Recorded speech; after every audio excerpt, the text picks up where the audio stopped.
이 뭔가가 빠진 것 같은데 뭐가 빠진지를 찾을 수가 없었어요.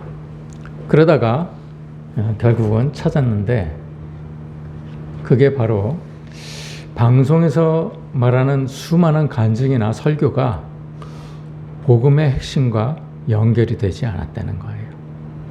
그래서 제 마음의 허전함, 제 마음의 부족함이 느껴졌던 것입니다.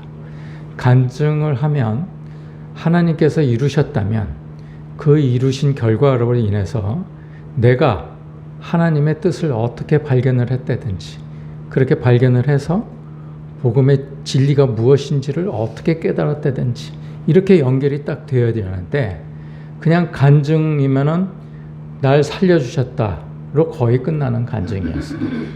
그리고 설교도 하나님은 사랑하신다 이걸로 끝나는 설교였습니다.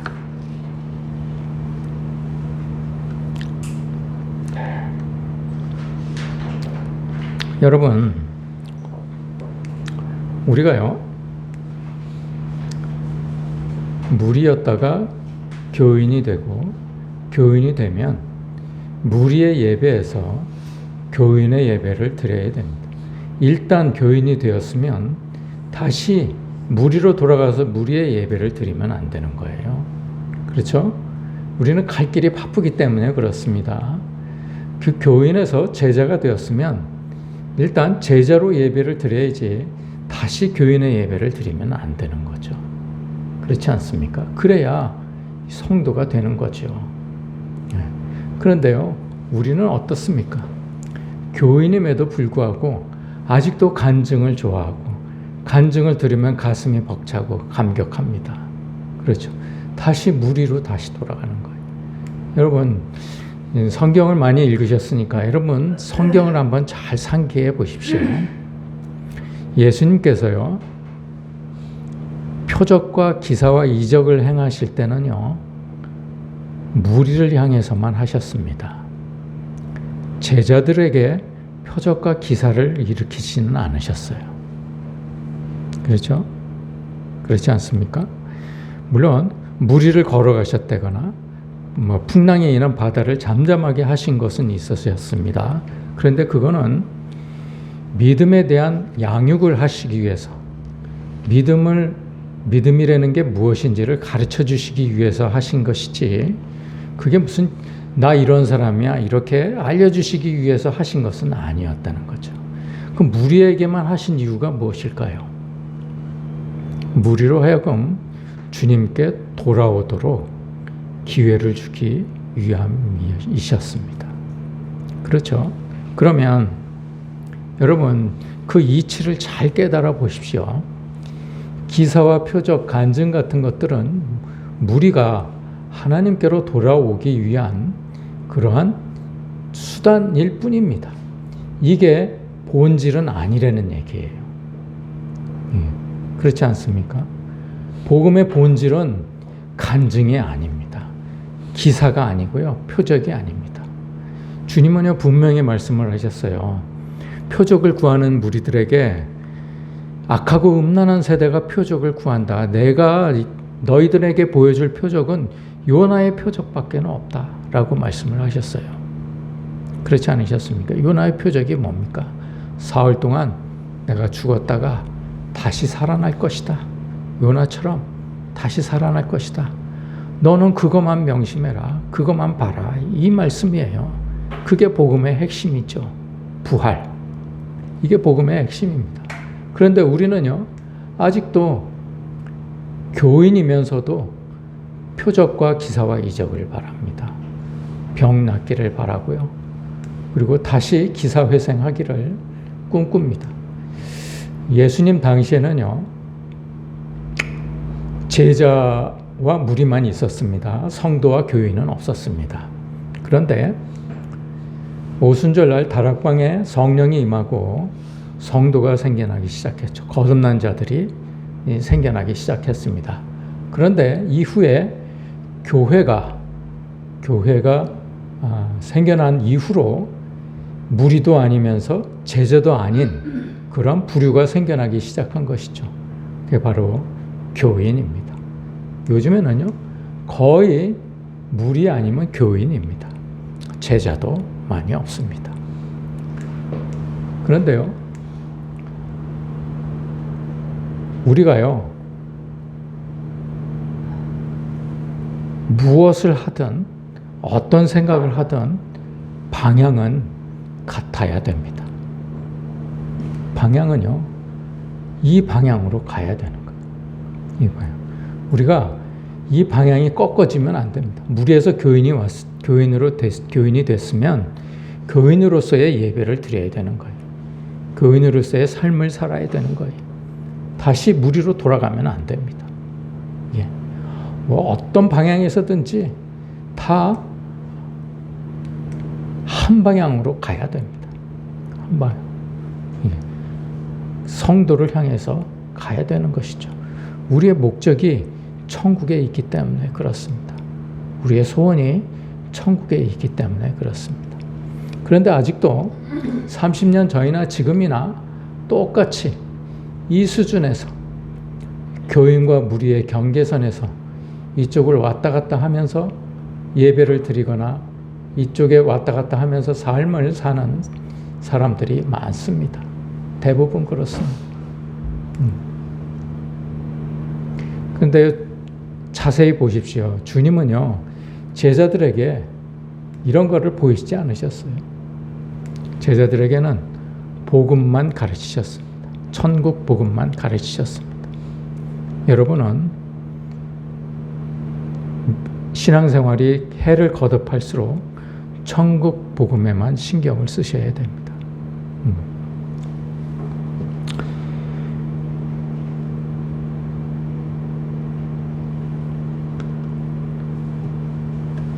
표적은 악하고 음란한 세대들이 구하는 것입니다. 그래서 주님은 우리의 예배, 우리의 삶이 무엇인지를 가르쳐 주셨어요. 우리가 무엇을 예배해야 되고 어떻게 예배를 드려야 되는지를 자세히 가르쳐 주셨습니다. 그것은 바로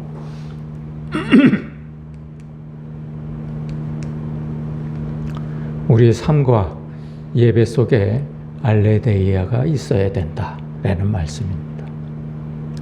알레데이아가 우리의 영을 깨워서 그 영이 하나님과 만나는 것, 이것이 바로 우리의 삶이어야 되고 우리의 예배여야 된다는 얘기입니다. 여러분, 같은 장소에 앉아 있지만 알레데이아가 여러분들의 영을 깨우는지 안 깨우는지에 따라서 여러분들의 예배는 천지 차이로 달라지게 된다는 것입니다. 여러분, 예수님께서 그렇게 꾸짖으셨던 바리새인과 서기관, 사두개인들은 이 알레데이아가 그 삶 속에서, 그 예배 속에서 없었기 때문에 그렇습니다. 그들이 번제, 소제, 화목제, 속죄제, 속건제를 안 드려서 그런 게 아니에요. 다 드렸습니다. 다 드렸음에도 불구하고 그 안에, 그 마음 안에 알레데이아가 없었기 때문에 주님께서 그렇게 이들을 꾸짖으셨던 것이죠. 다시 말하면 그들은 리플리 증후군을 앓고 있는 연극적 성격 장애자였다는 것입니다. 오늘날 많은 교인들이 바리새인과 서기관이 되어 있습니다. 예배는 이렇게 드려야 되는 거야. 신앙생활은 이렇게 하는 거야. 이것이요, 우리의 율법이 되었죠. 오늘날 바리새인들은 누구를 말합니까? 목사, 장로, 권사, 집사를 얘기합니다. 다 저마다 각기 다른 하나님을 믿고 있고 저마다 각기 다른 율법을 믿고 있는 것이죠. 그러면서도 그들은 율법주의자가 되었어요. 여러분, 율법적인 자하고 율법주의자하고 어떻게 다르다고 그랬죠? 율법적인 자는 하나님께서 나를 구원하시기 위해서 율법을 주셨다라고 생각해서 율법을 사랑하고 율법을 지키려고 하는 자입니다. 그렇죠? 그런데 율법주의자는요, 하나님께서 우리들에게 심판을 하시기 위해서 명령하신 내용이야. 그래서 이거는 죽으나 사나 기필코 지켜야 되는 거야. 이렇게 생각하는 사람들이에요. 모든 잣대를 율법에다 갖다 재는 사람들입니다. 이 사람들은요, 사랑보다는 율법이 앞서는 사람들입니다. 율법적인 사람들은요, 율법을 지키되 율법보다는 사랑이 앞서는 사람이죠. 율법은요, 누구나 다 지켜야 되는 것입니다. 그것은요, 하나님께서 우리에게 주신 것이기 때문에 우리가 그것을 폐할 수가 없어요. 예수님도 폐하지 않으셨습니다. 예수님은요, 율법을 완성하셨습니다. 이 땅에 오셔서 율법을 완성하셨습니다. 그것이 바로 사랑이라는 것이죠. 그게 저절로 이루어지는 것은 아닙니다. 여러분,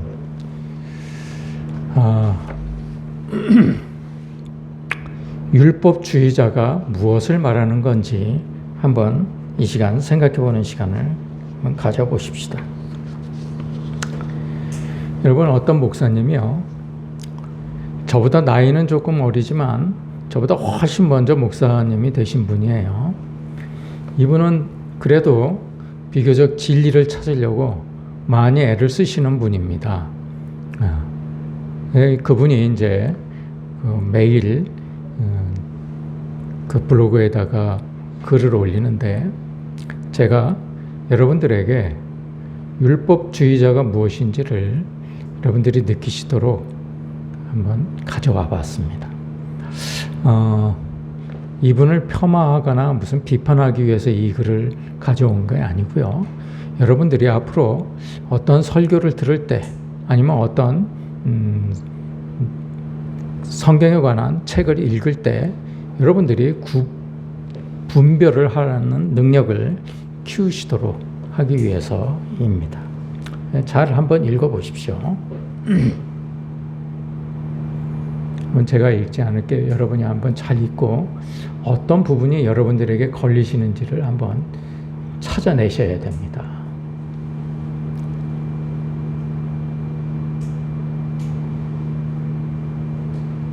다음 페이지도 있으니까 잘 읽어보십시오.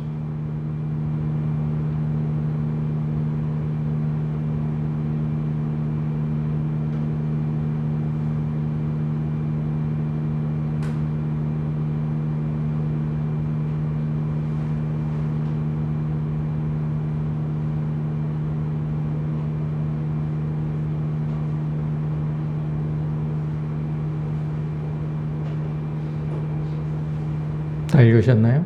다음 페이지 넘어가도 되겠습니까?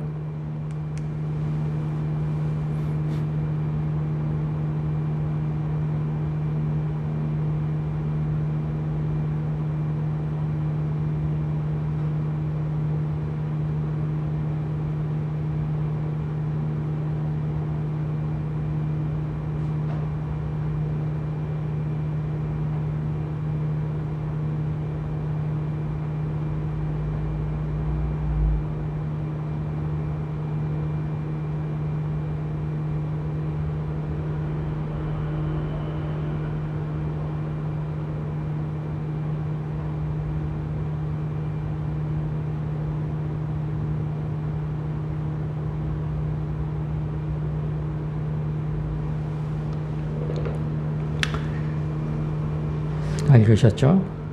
네. 여러분,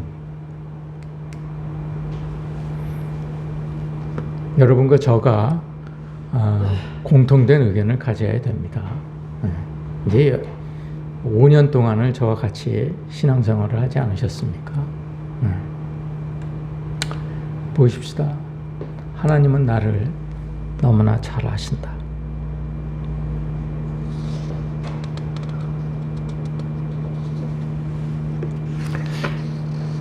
뭐 하나님이 잘 아시는지 모르시는지 그건 저도 잘 모르겠어요. 그런데 마태복음 7장에 보면요, 주의 이름으로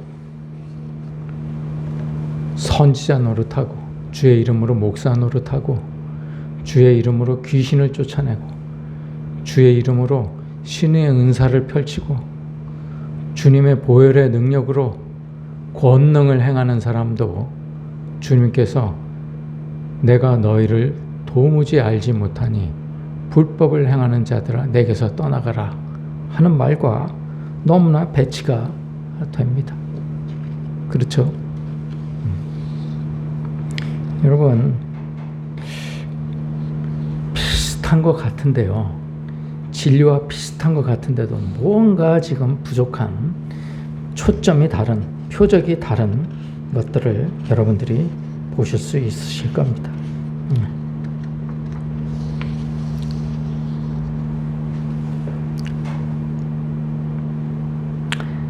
하나님은 정의로 다스리시고,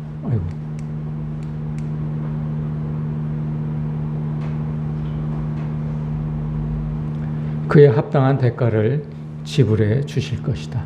그것이 하나님의 공의다. 하나님의 공의는요, 거듭나지 않은 자에게는 천국에 들어갈 자격을 주지 않는 것입니다. 그것이 하나님의 공의예요.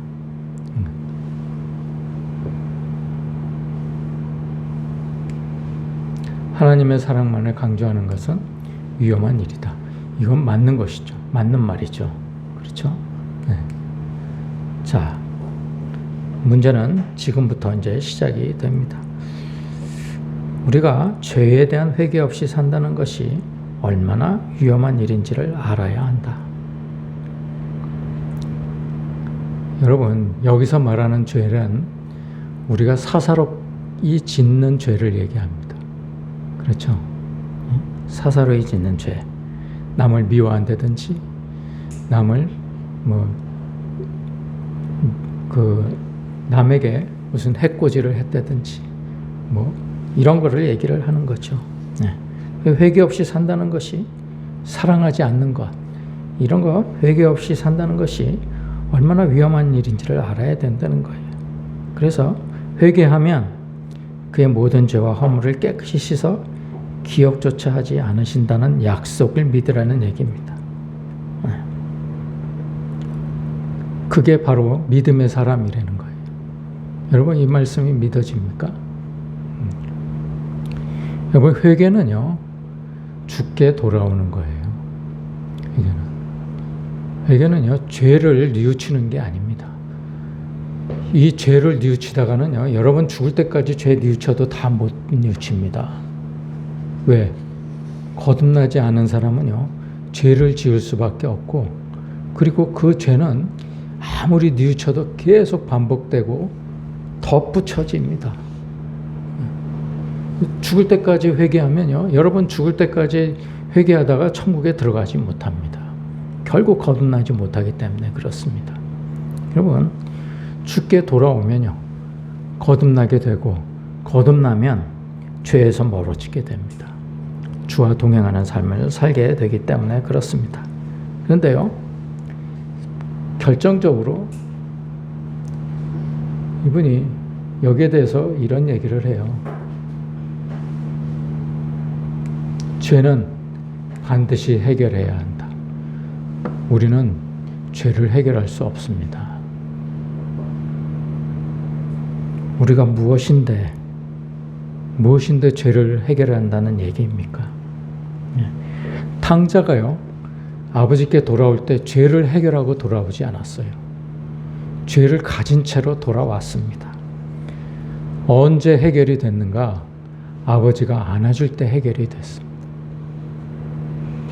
자식으로 다시 받아들이고 안아주실 때, 그때 죄가 해결이 되는 거지, 내가 해결하고 돌아오는 게 아닙니다. 죄는. 그렇죠?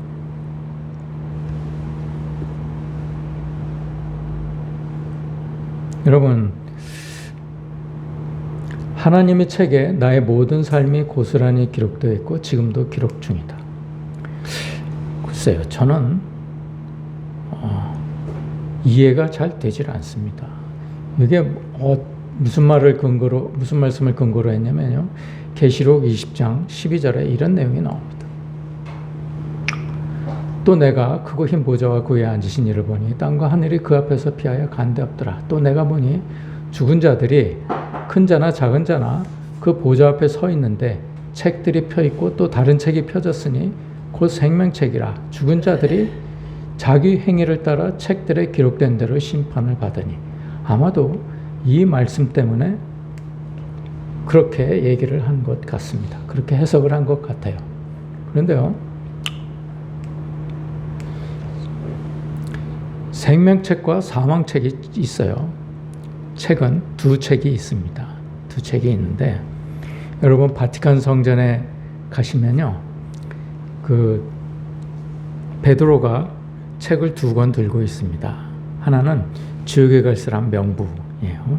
하나는 천국에 갈 사람 명부인데, 천국에 갈 명부는 굉장히 얇습니다. 그리고 지옥에 가는 사람들 명부는 굉장히 두껍습니다. 명부예요. 그러니까 자기 행위를 따라서 자기가 어떻게 살았느냐, 거듭난 자의 삶을 살았느냐 아니냐에 따라서 그 책에 지옥에 속했느냐 천국에 속했느냐라는 거지, 그걸 어떻게 다 쓸데없이 그걸 다 기록을 하십니까? 지옥에 가는 사람들의 행위까지 다 기록을 하실 이유가 뭐겠습니까? 그냥 지옥에 보낼 사람들인데. 그렇지 않겠습니까?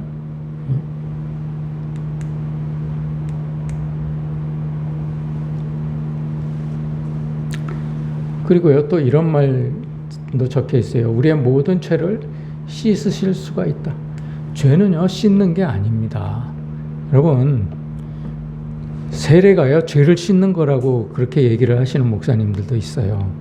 그런데 죄는 씻는 게 아니에요. 우리 죄는 없어지지 않아요.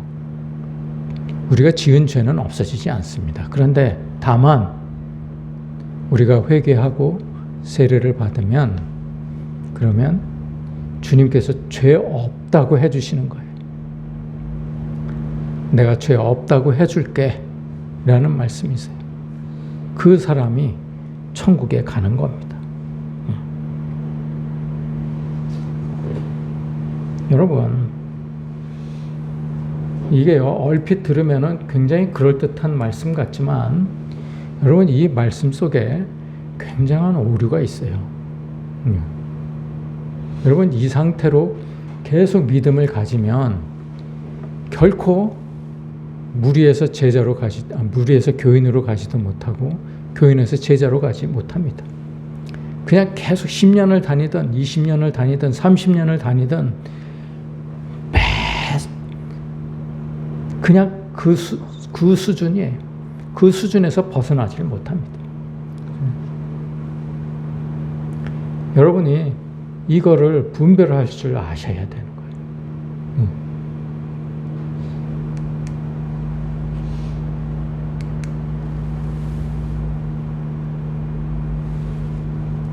빌립보서에 보면요, 율법주의자에 대한 얘기가 나옵니다. 끝으로 나 형제들아 주 안에서 기뻐하라. 너에게 같은 말을 쓰는 것이 내게는 수고로움이었고 너에게는 안전하니라. 개들을 삼가고, 이 개죠. 이 개가 그 당시에 영지주의자들, 주님께서 승천하신 다음에 이 영지주의자, 영만 중요하지 육은 중요하지 않아. 우린 영만 신경 쓰면 돼. 그래서 영으로 일단 구원받았으면 육은 아무렇게나 간음을 해도 괜찮고 난잡한 짓을 해도 괜찮아. 이런 사람들이 있었어요. 이게 개들이에요. 또한 부류가 있습니다. 율법주의자들, 바리새인, 서기관, 사두개인들을 얘기합니다. 이 사람들은 율법으로만, 사랑은 고사하고 율법만 제일이라는 사람들이에요. 이런 사람들이 바로 개라는 얘기.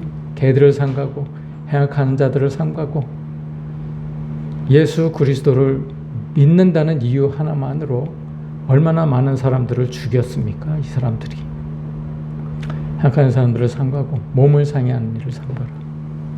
몸을 상해하는 일은 이단들을 얘기합니다. 개라는 얘기예요. 율법주의자는 개입니다. 근데 우리가 율법적인 사람에서 율법주의자로 되지 않게 하기 위해서는 무엇이 제일 중요한가? 율법 앞에 사랑이 있느냐 없느냐. 예를 들면 이런 겁니다. 내가 교차로에서 신호등에 걸려서 딱 서 있어요. 그런데 교차로 건너편에 아직 내 신호등은 빨간불이에요. 교차로 건너편에 길 가운데 누가 사고가 나서 쓰러진 사람이 있습니다. 그러면요, 빨간불이라도 건너가서 도와야 되는 거예요. 건너가서 길을 막고 다른 차들이 그 사고 현장을 덮치지 않도록 내 차로 길을 막고, 그리고 그 사람, 사고 난 사람을 도와야 되는 거죠. 그러면 나는 그러려면 율법을 어겨야 되는 거예요. 신호등을 어겨야 되는 겁니다. 그렇죠? 그러나 내가 율법주의자가 되지 않기 위해서는 내가 율법을 어겨서라도 사랑을 실천해야 되는 것이죠. 이게 다른 것입니다. 그래서 항상 나는 율법을 지키려고 애를 써야 됩니다. 내가 새벽에도 아무 보는 사람이 없어도 신호등을 지키려고 애를 써야 되는 사람이에요. 그럼에도 불구하고 무언가 급한 사랑이 필요할 때는 율법을 어겨도 된다는 것입니다. 안식일 날 제자들이 배가 고파서 밀밭길을 가다가 밀 이삭을 이렇게 까불려서 밀 이삭을 먹습니다. 그런데 율법주의자들이 뭐라고 그럽니까? 당신의 제자들은 안식일 날 하지 못할 일을 한다. 이렇게 얘기를 합니다. 그런데 예수님이 뭐라고 그러십니까? 안식일은 나를 위해서 존재하는 건데 그 안식일이 무엇 때문에 지켜야 되는지를 너희들이 알지 못하느냐 라고 말씀을 하세요. 사랑이 먼저입니다. 다윗도요, 제단에 있는 진설병을 먹었어요. 배가 고플 때는 부하들하고 쫓기면서 나눠 먹었습니다. 이것이 율법주의자와 율법적인 자의 차이입니다. 다시 말씀드리면 여러분들은 율법을 꼭 지켜야 되는 분들이에요. 무슨 수를 써서라도 율법을 꼭 지켜야 됩니다. 그러나 사랑보다 앞세우지는 마십시오. 사랑보다.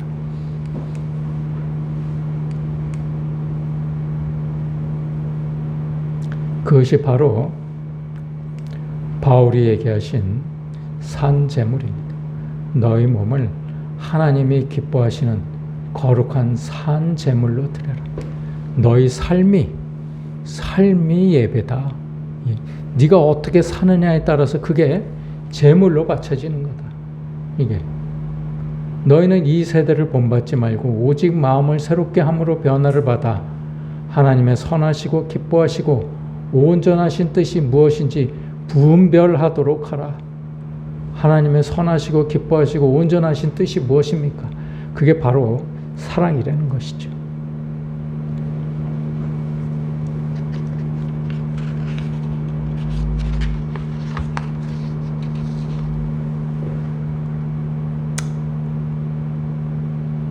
예배는 삶이어야 됩니다. 여러분, 예배 때 여러분들이 제물이 있어야 됩니다. 그렇죠? 여러분들 하나님 앞에 나올 때는 꼭 제물이 있어야 됩니다. 그런데 그 제물이 여러분들의 삶이어야 돼. 여러분들이 일주일 동안 어떻게 살았는지를 주님한테 들고 나와야 되는 거예요. 제물로. 그것이 바로 산제물이에요. 영화 밀양을 보셨습니까? 언젠가 한번 여러분들에게 말씀드린 적이 있죠.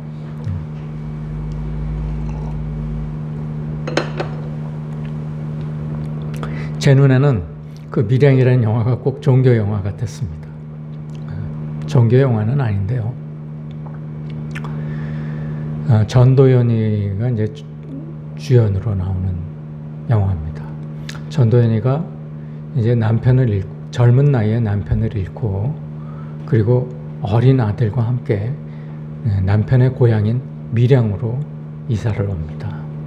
그래서 아주 억척스럽게 살려고 노력을 합니다. 피아노 학원인가도 열어서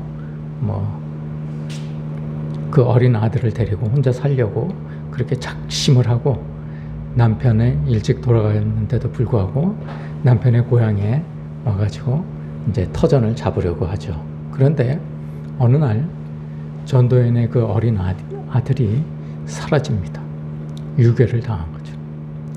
그래서 그 유괴범이 돈을 요구하고 그래가지고 돈도 마련하고 별 수단을 다 씁니다. 어린아이를 찾기 위해서. 그런데 결국 그 아들이 죽습니다. 어린 아들이. 이제 그 유괴범에 의해서 죽게 되죠. 예. 그리고 이제 그 범인은 잡혀서 교도소에 갇히게 됩니다. 그런데 약국을 하는 그 장로 부부가 있었는데, 그 장로 부인의 권유를 받아서 전도연이가 이제 교회를 나오게 되죠. 교회에서 용서라는 단어를 배우게 됩니다. 그래서 전도연이가 자기는 아직 그런 수준의 단계가 아닌데도 불구하고 그 유괴범을 용서하기로 작정을 합니다. 그래서 교도소를 찾아가요. 그래서 그 면회를 합니다. 유괴범을 면회를 하는데요. 유괴범이 전도연에게 이런 얘기를 해요. 저는 이제 예수 그리스도를 영접하고 이미 회개해서 이미 죄의 용서를 받았습니다. 이렇게 얘기를 합니다. 그러니까 용서를 하러 간 전도연이 뒤집어졌죠. 뒤집어져서 용서도 못하고 신앙도 잃고 그러고 나오게 됩니다. 여러분, 이게 우리나라 교회의 현실이에요.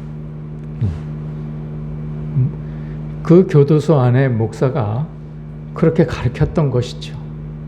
너 회개하면 용서받을 수 있어. 이런 얘기였어요. 이거 아주 율법주의자적인 그러한 내용입니다. 그죠? 회개만 하면 다 용서받을 수 있다. 이거는 율법주의자들이 하는 얘기예요. 여러분, 진정으로 하나님께 회개를 하려면요, 먼저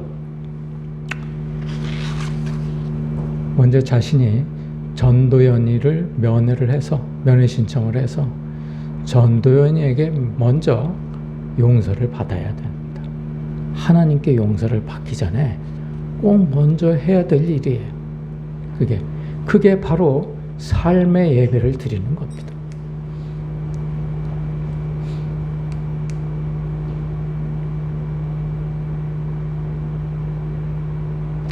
예배는요, 삶에서 내가 그리스도인임이 드러나는 거예요. 그리스도인임을 나타내는 게 아니고요. 그리스도인임이 저절로 드러나지게 되는 것. 이게 바로 예배라는 것. 이 삶은 물론 예배당의 삶도 있고 일상적인 삶도 있는 것이죠. 나의 모든 삶이 다 그리스도인이라는 것을 드러나게 돼야 되는 것이죠. 이게 그리스도인이란 삶에서 하나님과 동행하는 사람을 얘기합니다.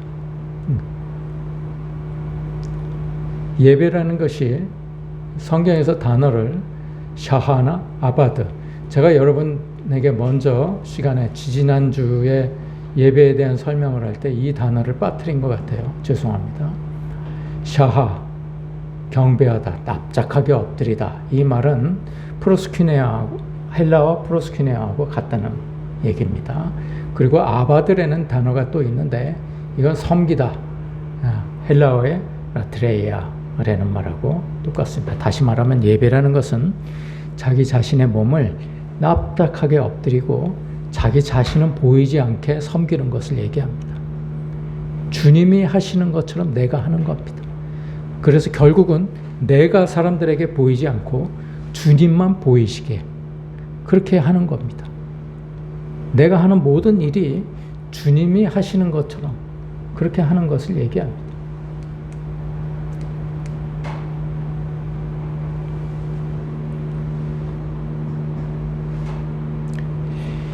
현대교회는요, 사랑만을 너무 강조해서 율법주의자들을 양산하고 있습니다. 하나님은 오늘도 여러분을 사랑하십니다. 하나님은 길 가는 아무나 붙들고 하나님은 당신을 사랑하십니다. 하나님은 당신을 위해서 계획하고 계십니다. 하나님을 영접하십시오. 그러면 하나님께서 여러분을 구원해 주실 것입니다. 이 말이요, 여러분, 율법주의자가 되게 하는 말입니다. 여러분, 율법주의자가 되기 전에 율법적인 사람이 되십시오. 여러분, 사랑이 충만한 그러한 예배의 삶을 사시고 그 삶을 주일날 하나님 앞에 올 때 그 예물을 들고 제물로 삼아 예배를 드리십시오. 이것이 바로 하나님께서 원하시는, 기뻐하시는, 흠양하시는 그런 알레데이아입니다. 여러분들 삶에 이 알레데이아가 충만한 그러한 삶이 여러분들에게 펼쳐지시기를 간절히 축원합니다. 기도하시겠습니다.